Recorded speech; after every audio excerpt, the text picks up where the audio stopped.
Welcome back to Fox Explainer. Today, I'm going to show you a movie from 2014 called Exodus, Gods and Kings. It's an epic film about the Bible. Ahead are spoilers. Just sit back and watch the video. If you would like to help feed my cat, please subscribe to my channel. The film begins with Pharaoh Seti and his subordinates discussing the arrival of their enemies. In their territory, the pharaoh asks the high priestess to examine the intestines, so she complies.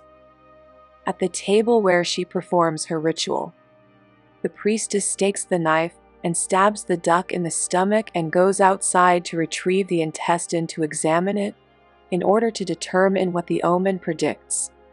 After destroying the organ with fire, the chantress utters the message that a person will be saved in the war and soon become a leader.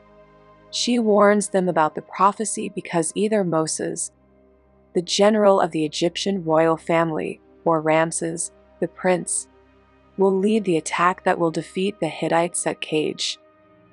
Moses and Ramses get ready to go to war after the ritual. Seti gives Moses the prince's sword, and Ramses gets Moses.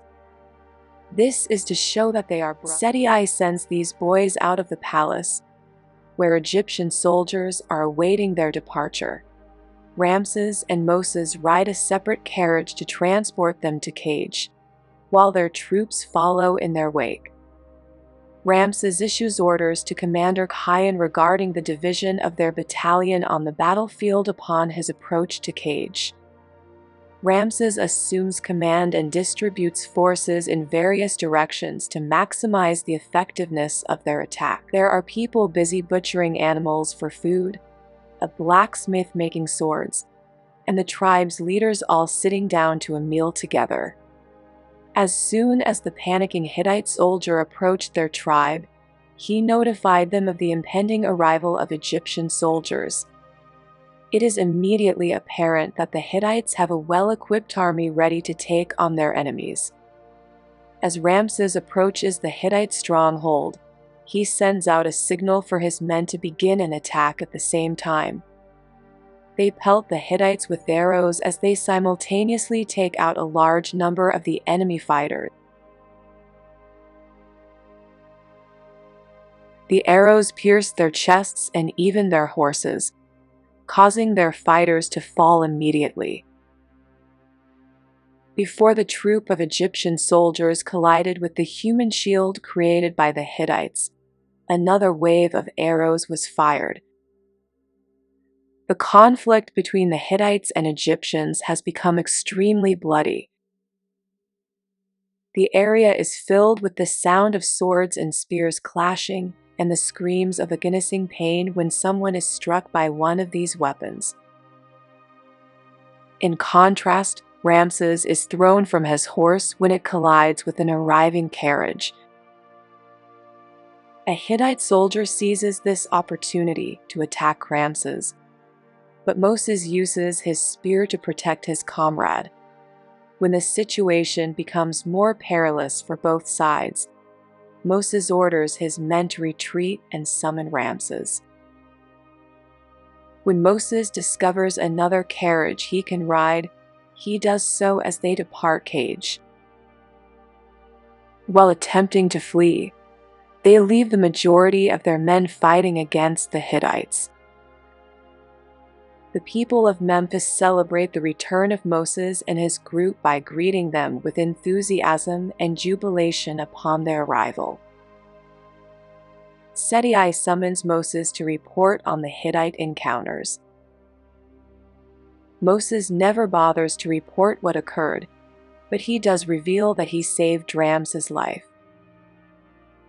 Seti thanked Moses for his assistance and informed him that he was more qualified to lead the kingdom than Ramses. Seti-eyed Moses, and Ramses appear to be listening to a lecture about their enemies. Seti interrupts the speaker and asks Ramses to rebut the man's claims, but Ramses shrugs. The priest takes over and delivers his speech, informing the king about the situation in Pithom and the enslaved people. Instead, Seti dispatches Ramses to Pithom to meet the viceroy and inspect the situation. Ramses appears hesitant to obey his father's orders, but he has no choice but to comply. Moses travels to Pithom solely to observe the situation of the enslaved people and the viceroy's rule. Moses witnesses enslaved people working to build pyramids and a castle, which provides comfort to the ruler during his service. When Moses meets Viceroy Hejeb, he wonders what kind of rule he has in Pithom. Viceroy Hejeb, on the other hand, demands troops to maintain order and control over their slaves, which Moses despises. Moses invites Hejeb to meet with the people to debunk his dubious theory, but Hejeb declines. Moses walks around Pithom's neighborhood to assess the slaves' situation. He sees how hard the Hebrews worked to build statues and infrastructure in the area. Moses also witnesses a man, Joshua, being whipped by a guard and intervenes to prevent him from being punished. Moses instructs his men to gather the elders he suspects will cause future rebellion for further investigation. When he speaks with one of the slaves, he meets Nun, the elder with whom he discussed religion and canon. Moses instructs one of his soldiers to collect the names of these elderly people for future use. When Moses is about to leave, Joshua stops him to deliver the message to Nun. He asks him to meet him at the prayer house at night. Returning to the palace, Moses confronts Hejeb about his managerial activities in Pithom. Moses demands that the report records for the projects and rulings he has implemented be reviewed. Moses tells Hejeb to stop living and acting like royalty because he is not Egypt's king. Moses leaves after mocking Hejeb to meet the elders in the prayer house. Nun asks Moses if he can send his guards outside when he arrives at the prayer house. Nun begins narrating the previous prophecy and tells Moses about his background and origin. Moses becomes enraged after hearing Nun's stories and decides to leave. Moses orders the other elders to leave the prayer house after Nun stops him. Nun continues to tell the story of Moses' arrival in Memphis and his association with the royalties. Moses never believes Nun's words, so he leaves, the confusion and irritation coursing through his veins. When Moses leaves the prayer house spies label him a traitor, so he stabs the two guards. However, two Hebrews eavesdrop and report what they hear from Nun and Moses' conversation. When Moses returns to Memphis, he notices that the Pharaoh is surrounded by physicians and attendants. Despite Seti's predicament, he orders Moses to deliver his report on Pithom. Moses reveals Hejeb's activities in Pithom, but Seti wants to know more. Seti is aware that Moses discovers something during his expedition in Pithom that bothers him greatly, but the boy never admits what perplexes him. Seti died a few days later, and his son Ramses, his heir, performed the burial ceremony for his father's mummified body. Ramses ascends to his father's throne. Hejeb arrives to deliver a message to the king one day while Ramses, Moses, and the advisors and generals are discussing the king's plans.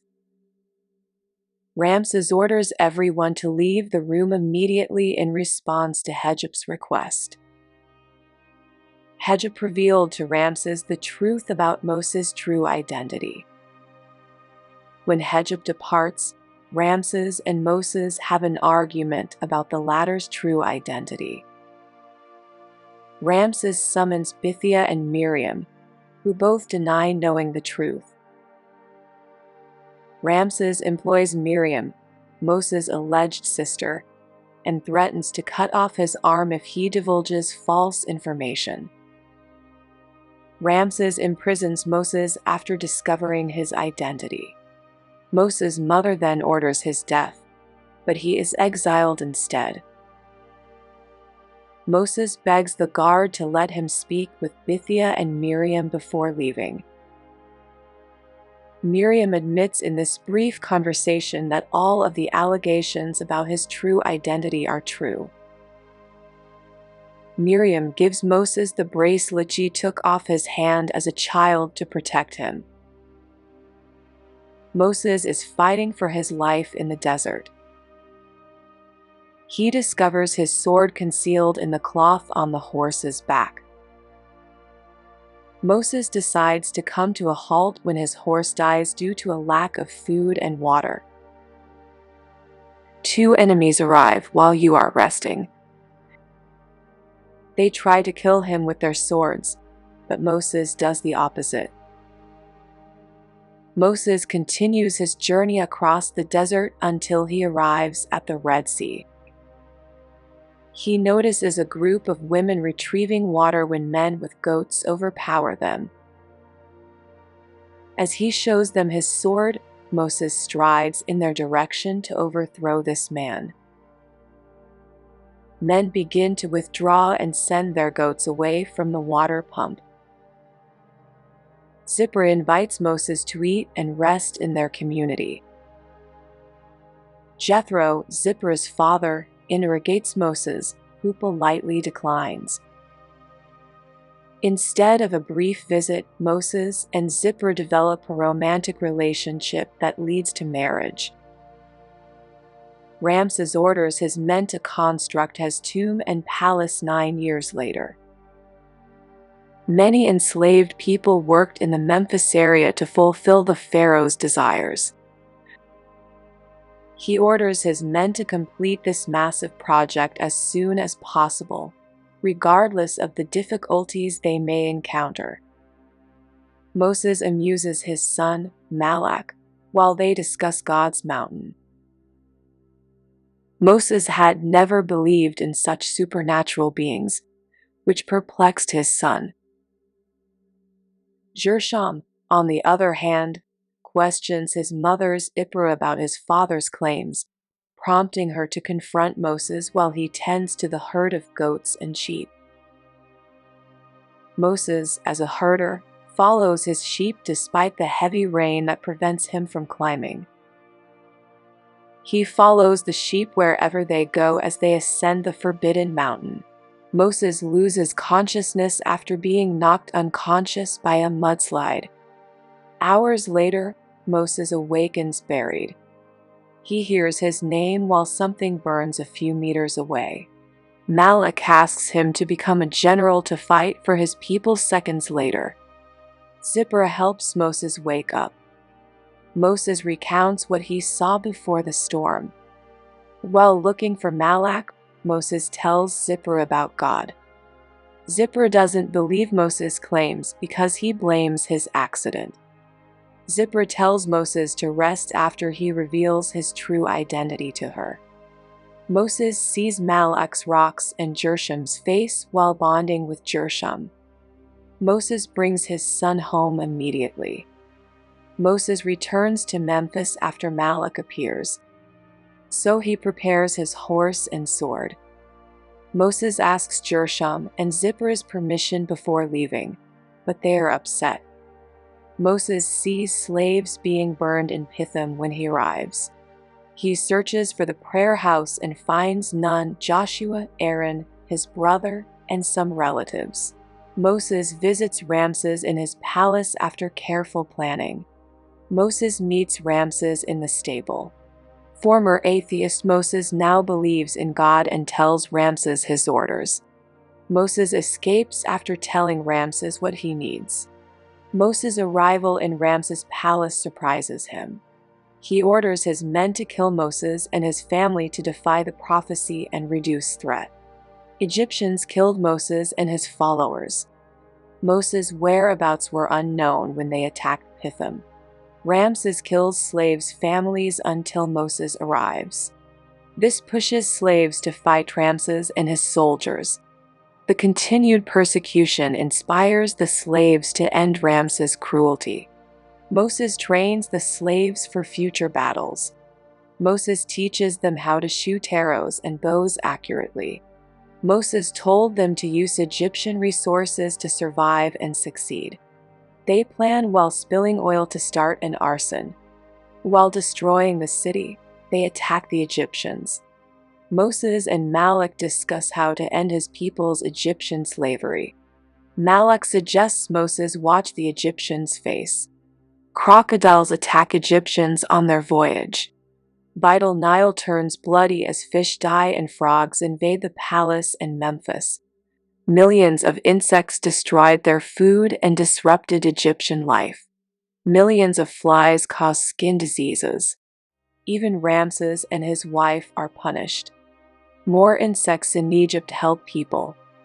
People stole from the palace, angering Ramses. He orders his men to shoot trespassers with arrows as they leave. Ramses prays when he feels out of place. Assuming it's Moses, he challenges the god Moses mentions. Ramses threatens to drown Hebrew children in the Nile. He fights Moses and his god, believing he is above any living or supernatural being. Malak tells Moses to honor the Pharaoh's victims. Malak wishes Ramses the Great would beg on his knees to stop what the real God shows them.